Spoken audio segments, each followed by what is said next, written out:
Potatoes. Boil them, mash them, stick them in a stew.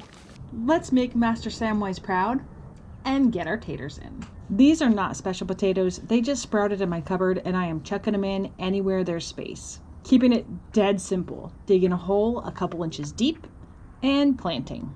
Now, if you're thinking it is way too warm for potatoes, you'd be right. The potatoes are going to be okay because I have them thickly mulched and because the temperature is most critical when they need to set and create those tubers. Now, they should be setting and creating those tubers mid-October through November. So we've got to get them in now so that they can develop the tubers at the right time. Done. Tomato cages. While I don't use them for tomatoes, I use them to support nearly everything else. I've never grown purple hulls before, and they're starting to look like pole beans, so tomato cages to the rescue. I'm racing against a storm, but we made it just in time. I love storms and would happily stay outside and garden if it wasn't dangerous.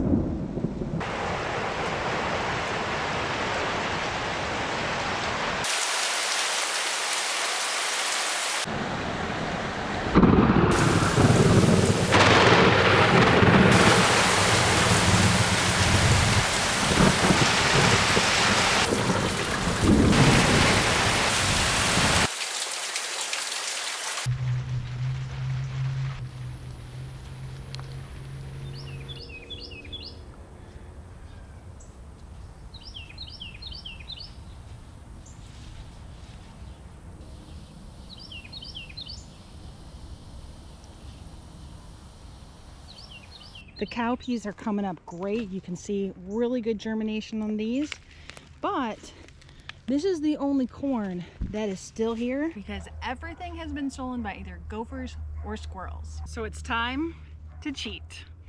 These are a whole bunch of corn that I started from seed in this tray so that I could get them a head start before the squirrels steal them all. Now we just got to get them in the ground. It is not recommended to start corn like this because it's really hard not to break their roots and they hate having their roots messed with. I'm being extra careful getting them out to protect those roots. To plant, I'm being sure to create enough room for those longer roots to head straight down. Gently guide in the roots and add the mulch back on top to protect them. I'm leaving both plants together, and in a week or so, I'll come through and thin out to just one plant per area. But given my current rodent infestation with gophers and squirrels, I need to stack the deck in my favor. In the description, I'll link a really helpful tool that I use every year to help me do better and better in my fall planting. It is from Texas A&M. It tells you when to plant everything, as well as what varieties are recommended for your area. Done. Cucumbers! I'm starting some Market More cucumbers, which are excellent for eating fresh and pickling. To plant, I'm mainly focusing on pulling back the mulch so the seed will be in good contact with the soil to grow. Cucumbers are very sensitive to fluctuating water levels, so I highly recommend a bed that has drip irrigation.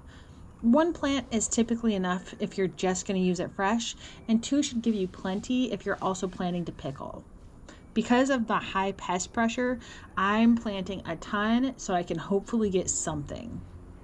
Done. A few weeks ago, we started basil and marigolds. I've potted them up a couple of times, and now it's time to get them in the ground. The main goal here is to get that root ball out intact and not to break the stem.